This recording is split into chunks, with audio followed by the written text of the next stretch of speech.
नमस्कार, one India Hindi में आपका स्वागत है। मैं हूं शिखा धूरिया। पश्चिम बंगाल की मुख्यमंत्री ममता बनर्जी को नेता प्रतिपक्ष और बीजेपी के कद्दावर चेहरे शुवेंदु अधिकारी से नंदीग्राम में शिकस्त मिली थी।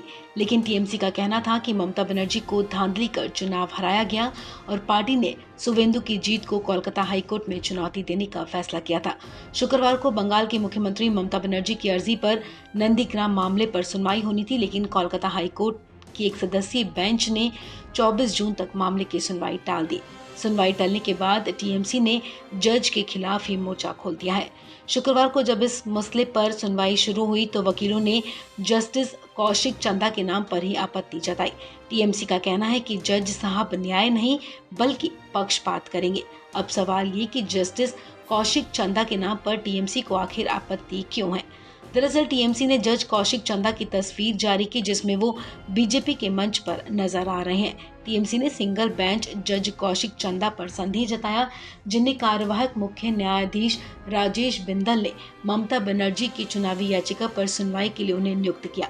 टीएमसी ने बंगाल बीजेपी नेतृत्व के साथ जस्टिस चंदा की तस्वीरें ट्वीट की हैं। इस तस्वीर के जरिए टीएमसी ने कई सवाल भी उठाए हैं। टीएमसी सांसद डेरेक ओब्रायन ने 2 तस्वीरें ट्वीट की हैं और लिखा है कि वो व्यक्ति कौन है जो दोनों तस्वीरों में चक्कर लगा रहा है।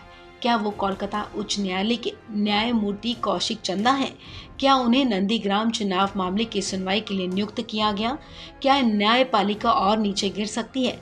उन्होंने तस्वीर में दूसरे शख्स का हवाला देते हुए कहा कि वो बंगाल बीजेपी के अध्यक्ष दिलीप घोष हैं और उनके साथ जस्टिस कौशिक चंदा मंच साझा कर रहे हैं। ऐसे में क्या आप न्याय की उम्मीद कर सकते हैं?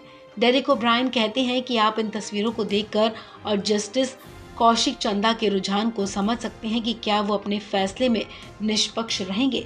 उन्होंने कहा कि नंदीग्राम में तो खुला खेल के जरिए ममता बनर्जी को हरा दिया गया। आखिर कौन यकीन करेगा कि जो शख्स 9 से 10 राउंड में आगे चल रही हो और अचानक पिछड़ती जाए।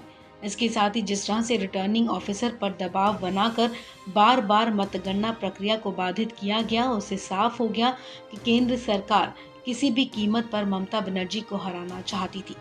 आपको बता दें, सीएम ममता बनर्जी ने नंदीग्राम के चुनावी नतीजों को कोलकाता हाईकोर्ट में चुनौती दी है। उन्होंने चुनाव में धांधली का आरोप लगाया है। इस सीट पर ममता को कभी उनके करीबी रहे और बीजेपी प्रत्याशी शुवेंदु अधिकारी ने करीब 2000 वोटों से शिकस्त दी थी। ममता की याचिका पर अब सुनवाई 24 जून तक लिए टाल दी गई है। इस खबर में फिलहाल इतना ही। तमाम अपडेट्स के लिए आप बने रहिए वन इंडिया हिंदी के साथ।